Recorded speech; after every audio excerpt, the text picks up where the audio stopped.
Hi everyone, welcome to our channel. నేను మీ యాంకే సరిత. ఈరోజు మనతో పాటు సీనియర్ జర్నలిస్ట్ దాము బాలాజీ సార్ ఉన్నారు. ఆయనతో మాట్లాడుతున్నాం. నమస్తే సార్. జగన్ దాడిలో ఒక అతన్ని గుర్తించినట్టు సమాచారం. సో రిమాండ్ రిపోర్ట్లో ఏమొచ్చి ఉంటుంది సార్? నిన్న ఎట్టకేలకు అరెస్ట్ చేశారు. అతని పేరు సతీష్, వేముల సతీష్. సో అతన్ని నిన్న అక్కడ మెట్రోపాలిటన్ మ్యాజిస్ట్రేట్ దగ్గరికి ప్రవేశపెట్టారు కోర్టులో. సో అతనికి 14 days రిమాండ్ విధించారు. అతన్ని నెల్లూరు సబ్ జైలుకి తీసుకెళ్లారు.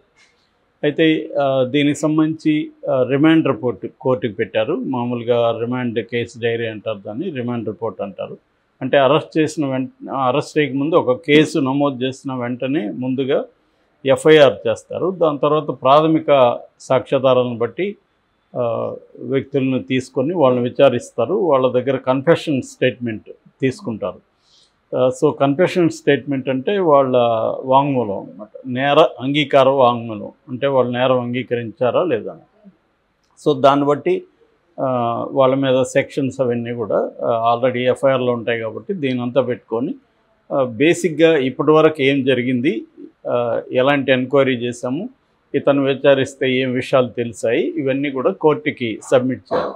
ఈ రిమాండ్ రిపోర్ట్ ఆధారంగానే కోర్టు ఇతనికి బెయిల్ ఇవ్వాలా, లేకపోతే జ్యుడిషియల్ కస్టడీకి ఇవ్వాలా, లేదా పోలీస్ కస్టడీ అడిగితే పోలీస్ కస్టడీకి ఇవ్వాలా, ఇవన్నీ కూడా కోర్టు నిర్ధారిస్తుంది.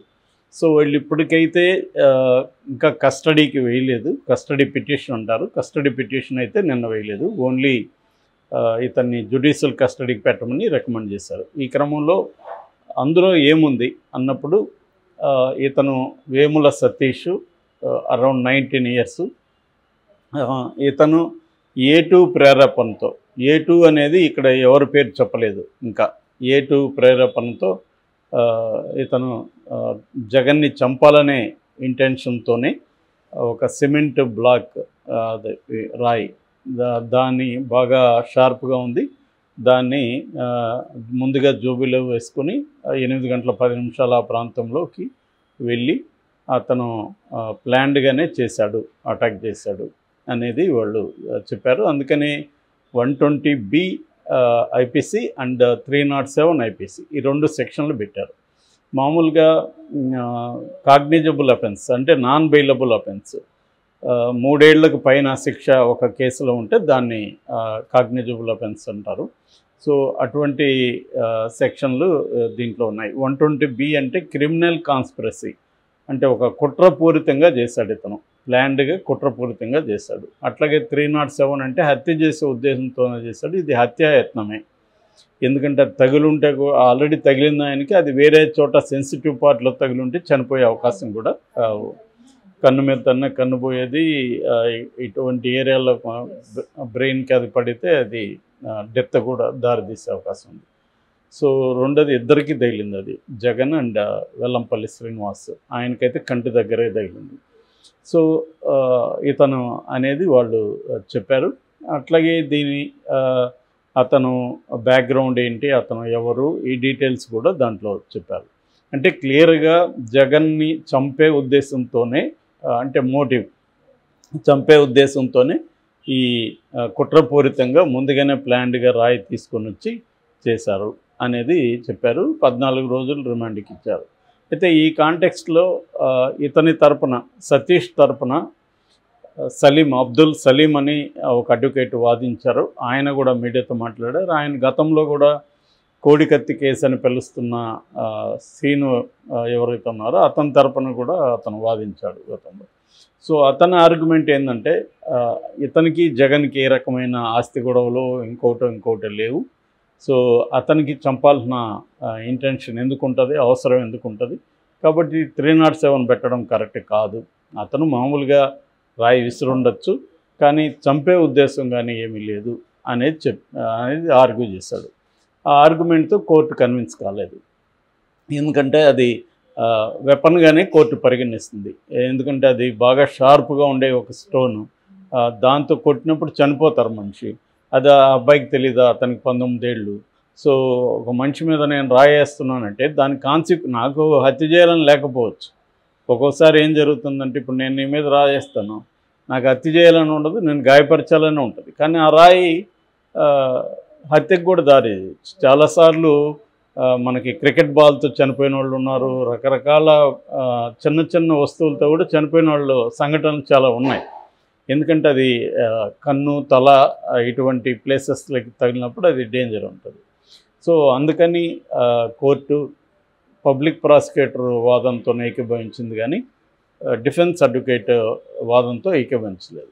ఇంకోటి కూడా జరిగింది, దీంట్లో ఇతను మైనర్ అని ముందు టాక్ వచ్చింది, కానీ పోలీసులు అన్ని సర్టిఫికేట్లు చివరికి హాస్పిటల్కి కూడా వెళ్ళారు. హాస్పిటల్లో కూడా ఇతను ఎక్కడైతే పుట్టాడో హాస్పిటల్ని కూడా వాళ్ళు పరిశీలించి ఆ రికార్డు కూడా తీసుకుని అవన్నీ కూడా కోర్టుకి సబ్మిట్ చేశారు. క్లియర్గా ఇతను మైనర్ కాదని తెలిసింది. ఆ వాదంతో కూడా కోర్టు ఏకీభవించింది. ఆ డాక్యుమెంట్స్ అంతా సబ్మిట్ చేశారు.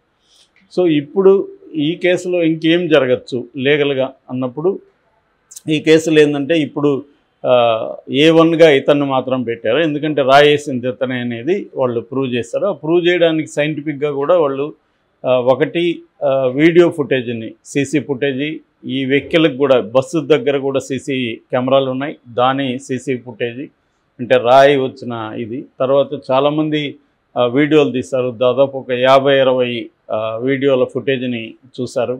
దాంట్లో ఇతన్ని ఇన్వాల్వ్ చేసే విధంగా ఉన్న ఫుటేజ్ని కూడా వాళ్ళు సబ్మిట్ చేశారు. అట్లాగే సిడిఆర్ అంటారు, అంటే కాల్ డేటా రికార్డు, ఇతను ఎవరెవరితో మాట్లాడారో ఆ కాల్ డేటా రికార్డు కూడా కోర్టుకి సబ్మిట్ చేశారు. ఇంకొకటి ఏంటంటే సెల్ ఫోన్ టవర్ సిగ్నల్స్, దాన్ని బట్టి ఇతను ఏ ప్లేస్లో ఎక్కడున్నాడు అనేది ఇది కూడా చేశారు. సో అంటే సైంటిఫిక్గా అన్ని విషయాల్ని ఎస్టాబ్లిష్ చేస్తూ నిన్న వాళ్ళు కోర్టుకి సబ్మిట్ చేశారు. దానికి సంబంధించిన డాక్యుమెంట్స్ కూడా పెట్టారు. అయితే ఫర్దర్గా ఇంకొంత సైంటిఫిక్ చేయాల్సిన అవసరం ఉంది. కొంత ఫుటేజ్ని ఎఫ్ఎస్ఎల్ అంటారు, ఎఫ్ఎస్ఎల్ అంటే ఫోరెన్సిక్ సైన్స్ ల్యాబ్కి పంపించాము, అది కూడా రావాలి. సో ఇదంతా రావాలంటే ఇంకొంత మాకు టైం కావాలి, అందుకని ఇతన్ని జ్యుడిషియల్ కస్టడీకి పెట్టండి, బయట ఉంటే ఇతను ఇన్ఫ్లుయెన్స్ చేసే అవకాశం ఉంది, పారిపోయే అవకాశం ఉంది అనేది వీళ్ళు సబ్మిట్ చేశారు. ఇదంతా రొటీన్గా ఎనీ కేసులో, ఇట్లాంటి కేసుల్లో రొటీన్గా జరిగేదే, జగన్ అనే ప్రత్యేకంగా ఏం లేదు. ఎవరి మీద హత్యాయత్నం జరిగినా రొటీన్గా ఇదే ప్రాసెస్ జరుగుతుంది. సో ఆ ప్రాసెస్లో అతను జైలుకి వెళ్ళాడు. ఇప్పుడు నెక్స్ట్ ఏంటంటే A2 ఎవరు అనే చర్చ వస్తుంది. యాక్చువల్గా మొన్నటి వరకు వేమూరి దుర్గారావు పేరు వినిపించింది, అతను ఇతను ప్రోత్సహించాడని. ఇప్పుడేమో వేమూరి దుర్గారావు కొడుకే ఇతను అని చెప్తున్నారు, వేమూరి సతీష్. ఈ వేమూరి దుర్గారావు తెలుగుదేశంలో బాగా యాక్టివ్గా తిరుగుతున్నాడని, బోండా ఉమ్మకి సన్నిహితుడని చెప్తున్నారు. సాక్షిలో ఇతని ఫోటో, సతీష్ ఫోటో కూడా, అంటే బోండా ఉమ్మ పక్కన సతీష్ నిలబడి తీసుకున్న ఫోటో కూడా వేశారు. అది నిజంగానే ఫోటోనా లేకపోతే ఏమన్నా ఫోటోషాప్లో చేశారా అనేది కూడా ప్రూవ్ కావాల్సింది. ఏదేమైనా సాక్షులు వేశారు. కానీ మనం బోండా ఉమ్మ రియాక్షన్ చూస్తే సంథింగ్ ఫిష్ అని అయితే అనిపిస్తుంది. ఎందుకంటే ఫస్ట్ బోండా ఉమ్మ ఆ వీడియోలన్నీ ఇప్పుడు బయటకు వచ్చాయి. ఫస్ట్ ఏం చెప్తున్నాడంటే ఇది కావాలనే కోడికత్తి 2, ఇది కావాలనే రాయించుకున్నాడు జగన్ ఎలక్షన్లలో సింపతి కోసం అనేది బోండా ఉమ్మ చెప్పాడు. దాని తర్వాత ఏం మార్చాడంటే ఎవడో అక్కడ కుర్రాడు వేశాడు, వాడి ఇంటి పక్కన అన్న క్యాంటీన్ మూసేశారని కోపంతో వేశాడు అన్నాడు. దాని తర్వాత ఏమన్నాడు, వాడికి జెండా పట్టుకోవడానికి ఒక క్వార్టర్ బాటిల్ 300 రూపాయలు, వాళ్ళ మదర్కి ఒక 200 ఇస్తా ఉన్నారు, ఆ డబ్బులు ఇవ్వలేదు కాబట్టి వేశాడు అన్నాడు. సో దాని తర్వాత ఏమన్నాడు, నన్ను ఇరికిస్తూ ఉన్నారు, నన్ను కానీ ఏమన్నా ఇరికిస్తే మాత్రం నేను పోలీసులు అంతు చూస్తాను 4వ తేదీ తర్వాత అని కూడా బెదిరించాడు. అంటే ఇంత రియాక్ట్ అవ్వాల్సిన అవసరం ఉంది? అప్పటికీ వాళ్ళు ఎవరో చెప్పలేదు, వాళ్ళు ఎవరో తెలియదు, తెలియకుండానే నన్ను ఇరికిస్తున్నారని ఇతను ఎందుకు అనుకున్నాడు అంటే అర్థమేంటి, వాళ్ళతో ఇతనికి సంబంధం ఉందని మనకు అర్థమవుతుంది. అంటే ఆ దుర్గా రావుతో ఇతను వేసాడా లేదనేది పక్కన పెడితే వాళ్ళ రియాక్షన్, చంద్రబాబు రియాక్ట్ అయ్యాడు, వరలరామ రియాక్ట్ అయ్యాడు, చాలామంది తెలుగుదేశంలో కూడా బోండా ఉమ్మని ఇరికిస్తారని రియాక్ట్ అయ్యారు. ఎట్లా ఇరికిస్తారు? ఏదో ఒక లింక్ లేకుండా ఎందుకు ఇరికిస్తారు? సో ఆ లింక్ ఏంటి, దుర్గారావు అని అతను బోండా ఉమ్మ దగ్గర పనిచేస్తున్నాడు ఆఫీస్లో, అంతవరకు ఓకే. కానీ బోండా ఉమ్మ చెప్పితే పోయి దుర్గారావు వేశాడా లేదనేది ఎవరికి తెలియదు, అది ఉండొచ్చు ఉండకపోవచ్చు. కానీ మామూలుగా అయితే అతని మీద జగన్ని హత్యాయత్నం చేయాలనుకుంటే ఈ పద్ధతి అయితే ఎవరు ఎంచుకోరు, బుర్రన్నోడెవడు. ఎందుకంటే ఒక రాయేస్తే చనిపోతారని గ్యారంటీ లేదు కదా, అతనికి తగులుతుందనే గ్యారంటీ లేదు ఫస్ట్ ఆఫ్ ఆల్. ఎందుకంటే ఎక్కడో బస్సులో ఉన్నాడు, వీళ్ళు ఎక్కడో కింద ఉన్నారు, ఒక రాయేసి హత్య చేయడానికి రాయేసాడంటే నమ్మశక్యంగా లేదు. సో అంటే ఇందాక నేను లీగల్గా వేరే ఉంటాయి, ఇది నేను కామన్ సెన్స్తో చెప్తున్నాను. లీగల్గా నువ్వు హత్య చేయాలని వేసినా, కొట్టాలని వేసినా అది హత్యాయత్నం కిందకే వస్తుంది. ఎందుకంటే అతను తగిలి ఉంటే చనిపోతాడు కాబట్టి అది హత్యాయత్నం లీగల్గా. కానీ మనం పొలిటికల్గా ఆలోచించినప్పుడు ఒక ముఖ్యమంత్రి స్థాయిని రాయేసి చంపేద్దాం అని ఎవరన్నా అనుకుంటారంటే అది అంతకంటే మూర్ఖత్వం ఉండదు. కాబట్టి బోండా ఉమ చెప్పాడా అంటే హత్యాయత్నం అయితే కాకపోవచ్చు, కానీ ఒక రాయేసి గొడవ చేద్దామని ఏమైనా అనుకున్నాడా తెలియదు. అట్లా కూడా మామూలుగా తెలివి ఉండేవాళ్ళు ఎవరు అనుకోరు, ఎందుకంటే రాయేస్తే జగన్కే అడ్వాంటేజ్ కానీ వీళ్ళకేం అడ్వాంటేజ్ ఉండదు. లేదు ఇంకొక కారణం ఉండొచ్చు, ఇతనికి సీరియస్ గాయం అయితే బస్సు యాత్ర ఆగిపోతుంది, అది ఉపయోగం మనకని కూడా అనుకోని ఉండొచ్చు. ఎలక్షన్ వరకు ఇతను బస్సు యాత్ర క్యాంపెయిన్లో పాల్గొనకపోతే జగన్ మనకి వెళ్ళిపోతుంది అనే మోటివ్తో చేసుండొచ్చు. ఎందుకంటే అక్కడ పాజిబిలిటీ ఉంది, ఎందుకంటే జగన్కి బ్రహ్మాండమైన మైలేజ్ వస్తుంది మేమంతా సిద్ధంతో. ఒకవేళ జగన్ కానీ మనం కంటైన్ చేసేసి ఎలక్షన్ వరకు పోనీయకుండా హాస్పిటలైజ్ చేయగలిగితే మనకు మా అడ్వాంటేజ్ వస్తుంది అనేది కూడా అనుకొని ఉండొచ్చు. అప్పుడు ఇతనే ఎంచుకున్నాడని పుకార్లు పుట్టించవచ్చు అనే ఏమన్నా అనుకుని ఉంటే ఆ పాజిబిలిటీ ఉంది. అది జరిగిందా లేదని చెప్పలేము. ఏదేమైనా ఇప్పటికైతే బోండా ఉమాని కానీ ఎవరిని కానీ పెట్టలేదు కేసులు. కానీ ఏటు ఎందుకు ఖాళీగా వదిలేశారు అంటే పెట్టే అవకాశాలు అయితే ఉన్నాయి. దుర్గారావు అంటే వాళ్ళ నాన్న అని చెప్తున్నారు, ఆయన్ని పెట్టే అవకాశం ఉంది. ఇంకొక 6 మంది కూడా అదుపులో ఉన్నారని చెప్తున్నారు, పెట్టే అవకాశం అయితే కనిపిస్తుంది. Thank you sir.